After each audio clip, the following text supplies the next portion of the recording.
बुद्ध कहते हैं स्वयं के प्रति निरपेक्ष भाव रखो। ये थोड़ी सी कठिन बात है। दूसरों के प्रति निरपेक्ष भाव रख सकते हैं कि ये सब मैं नहीं हूँ, लेकिन खुद के प्रति निरपेक्ष भाव रखना मुश्किल है।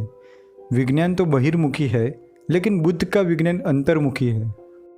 खुद के प्रति निरपेक्ष भाव रखना कठिन है, क्योंकि खुद को तो हम बिना धारणा के देख ही नहीं पाते। हम सब ने तो मान रखा है हम क्या है, कौन है, कैसे है। पता कुछ भी नहीं है, लेकिन मान सब रखा है।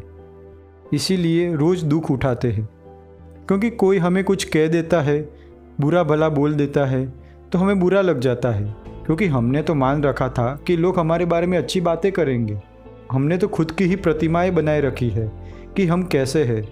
बुद्ध कहते हैं कि ये सभी धारणाओं को छोड़ो। तुम हिंदू हो, मुसलमान, सिख, ईसाई, जैन या बुद्ध, तुम कौन हो, ब्राह्मण, क्षत्रिय, शूद्र या वैश्य, ये सभी धारणाओं को छोड़ो और निर्धारणा लेकर भीतर उतरो, क्योंकि तुम्हें कुछ भी पता नहीं है कि सच में तुम कौन हो। ये छोटी छोटी धारणाओं को छोड़ो।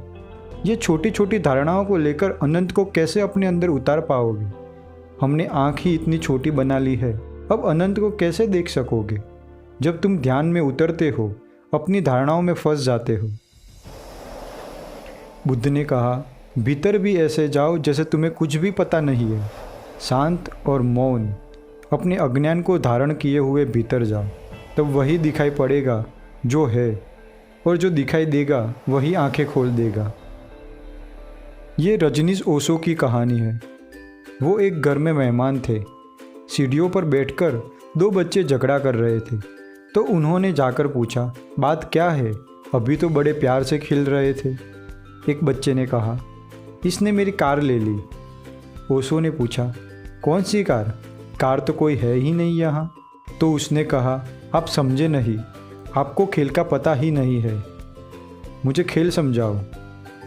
तो उन्होंने कहा, बात यह है कि रास्ते में जो कारें गुजरती है, जो पहले देख ले वह कार उसकी हो जाती है। अभी एक काली कार गुजरी है, वह मैंने पहले देखी और ये कहता है कि वह मेरी है, तो झगड़ा हो गया। अब सड़क से कारें गुजर रही है और दो बच्चे लड़ रहे हैं कि कार किसकी है, और बंटवारा भी कर रहे हैं। यहाँ कार वालों को तो पता ही नहीं है। विचार भी ऐसे ही है, तुम्हारे मन के रास्ते से गुजरते हैं, इसलिए तुम्हारे है ऐसा मत मान लेना। कौन सा विचार तुम्हारा है? जैन घर में पैदा हुए, माँ बाप ने कहा तुम जैन हो, एक कार गुजरी। हिंदू घर में रख दिए होते तो हिंदू हो जाते। ये संयोग की बात थी कि तुम रास्ते के किनारे खड़े थे और कार गुजरी। ये संयोग था कि तुम जैन घर में पैदा हुए, हिंदू घर में पैदा हुए। ये संयोग मात्र है, इससे ना तुम हिंदू या जैन बनते हो, मगर हो गए। कैसे कैसे बुद्धू बनाने के रास्ते हैं, और सरलता से तुम बुद्धू बन भी गए। मैंने हर बार देखा है, विचार बड़े अवसरवादी है, विचार बड़े राजनीतिज्ञ है। पार्टी बदलने में देर नहीं लगती। जब जैसा मौका हो वैसे तुम बन जाते हो। किसी दिन हम बहुत खुश इंसान होने का दिखावा करते हैं, दूसरे पल किसी ने कुछ कहा, विचार बदल दिया, धारणा बदल दी, गुस्सा आ गया। मन बड़ा राजनीतिज्ञ है, जहाँ जैसा फ़ायदा दिखा वैसा विचार पकड़ लेता है। तुम मन से दूसरों को धोखा दे रहे हो और मन तुमको धोखा दे रहा है। विचारों की भीड़ ने ही तुम्हें बेईमान बनाया है। ध्यान का इतना ही अर्थ है कि किसी तरह मन से तुम दूरी बना लो। तुम जागरूक बनो और देखो कि ये मन कैसी कैसी चाल चलता है। मैंने जब भी अपने मन को देखा है, बड़ी राजनीति मन में देखी है। बुद्ध कहते हैं, जो मन से मुक्त हो गया वो आवागमन से मुक्त हो गया, क्योंकि मन ही तुम्हारे आवागमन को चलाता है।